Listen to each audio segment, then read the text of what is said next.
America must be as independent in literature as she is in politics, as famous for arts as for arms. The high expectation for an American literature of the first rank were finally justified. Hello to everyone, I am Jalilov Olim Jan, and I'm going to perform about today American literature in the 19th century. We're talking about famous writers in that times. It was a time when American landscape and American culture would finally find their place in a native original literature. Writers have the time were aware of these, and they sometimes used the word Renaissance to describe the phenomenon.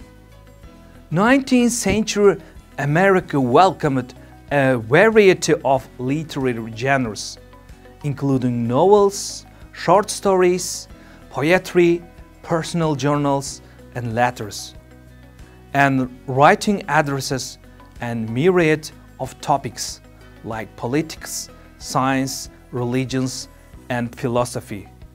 With a greater success to publication, 19th century writers use multitude of forms to express their ideas and were not limited specific genres. Prominent authors of this time are known for the ideas they express through the poetry, journals, fictional narratives, and novels.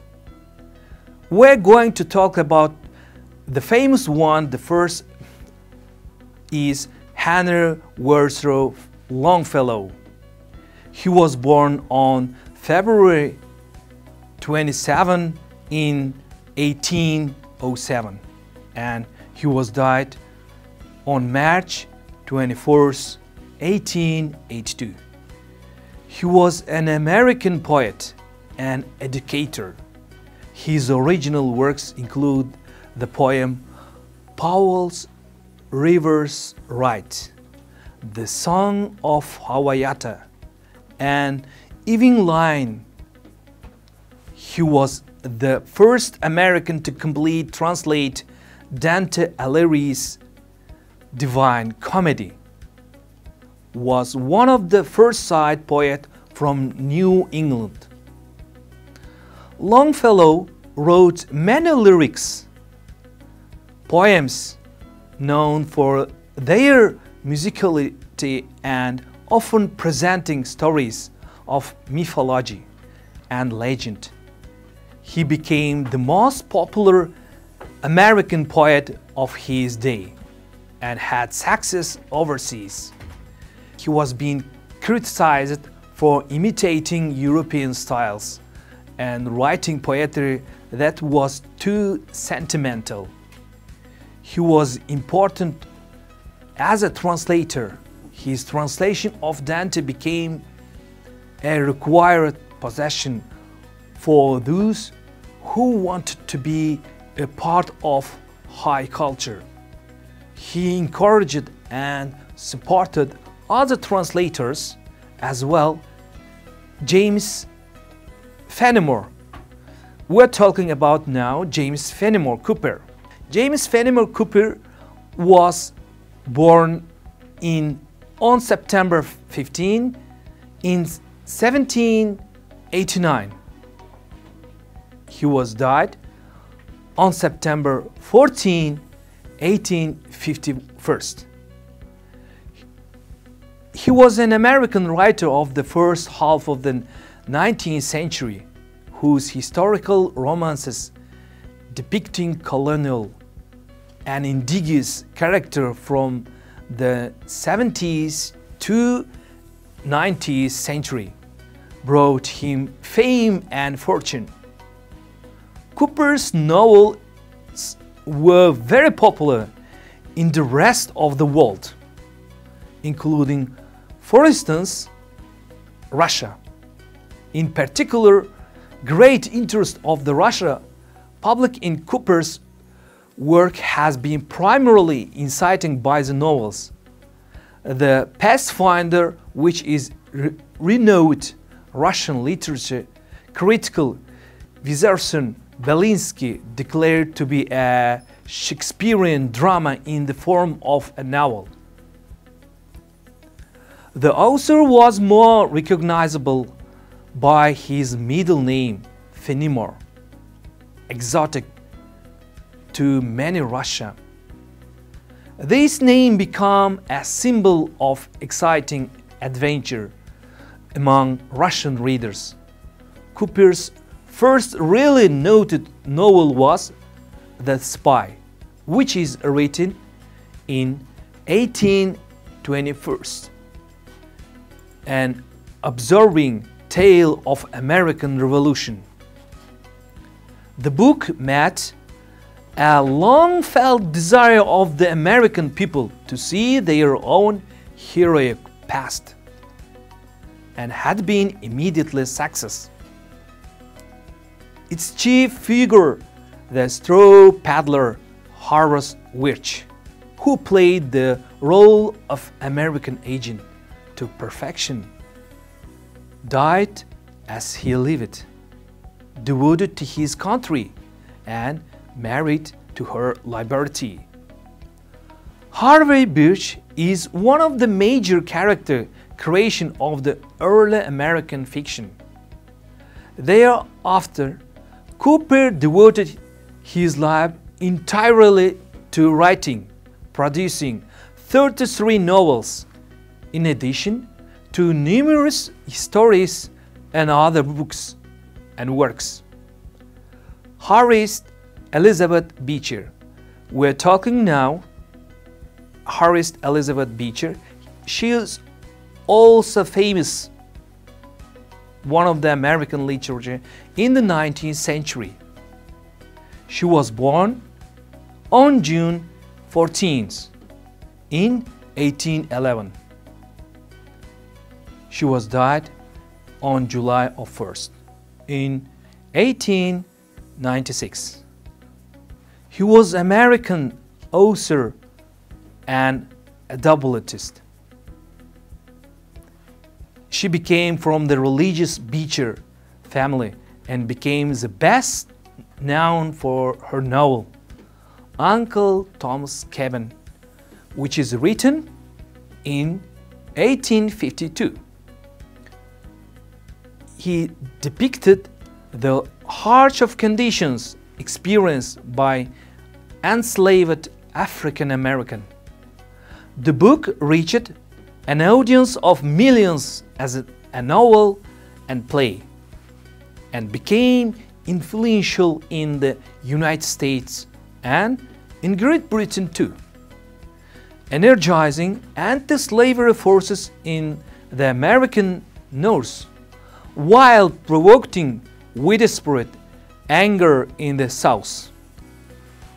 Stowe wrote 30 books, including novels, 3 travel memoirs, and collection of articles and letters. He was influential both for her writing as well as for her public stance, and debated as a social issue of the day. Next, we're talking about Walter Whiteman. Walter Whiteman was born on May 31st in 1819. He was died on March 26 in 1892. He was an American poet, essayist, and journalist. He is considered one of the most influential poets in American history. Whiteman incorporated both transcendentalism and realism in his writings and is often called the father of free verse. His work was controversial in his time, particularly his 1855 poetry collection Leaves of Grass, which was described by some of options for its overt sensuality. Now we are talking the best known of the American literature writer Mark Twain. Mark Twain is collection of 26 wickedly funny, so provoking essays by Samuel Langmore Clements. His name was like this: Mark Twain, none of the which have ever been published before, and all of which are completely contemporary, amazing, relevant, and gut-bustlingly hilarious. Today, he is the best remembered as the author of The Adventure of Tom Sawyer, which is written in 1876, and Adventure of Huckleberry Finn, which is written 1885. Mark Twain is widely considered one of the greatest American writers of the all time. The world knows him as a Mark Twain, the perpetually quotable writer of such classic American novel as The Adventure of Huckleberry Finn and The Adventure of Tom Sawyer. But some people don't know that Samuel Clements was the name he was born with, or that he published the personal memoirs of Ulysses Samuel, or Samuel Langmore Clements, better known as Mark Twain, was born in Florida, in Missouri in 1835. A distinguished novelist, fiction writer, essayist, journalist, and literary critic, he ranks among the great figures of American literature. Twain's prediction was early accurate. He died of a heart attack on April 21st in 1910 in Stormfield, 1 month before the comet passed Earth that year. Twain began his career writing light, humorous verse, but he became a chronicle of his vanities, hypocrisies, murders, acts of mankind. At mid-career, he combined rich humor, studying narrative, and social criticism in Huckleberry Finn. He was master of rendering colloquial speech and helped to create and popularize distinctive American literature built on American theme and language. Many of his work has been suppressed at times for various reasons. The Adventure of Huckleberry Finn has been repeatedly districted in the American high school, not least for its frequent use of the word nigger, or slur commonly used for black people in the 19th century. A complete biography of Mark Twain's work is nearly impossible to compile because of the vast number of pieces he was write, often in obscure in newspaper, and his use of several different pen names. Additionally, a larger portion of his speeches and lectures have been lost, were not recorded. Thus, the completion of Mark Twain's work is an ongoing process. And next, we're going to Garth Francis Brett, or we can call the second name Brett Grett, or Hart Francis Brett.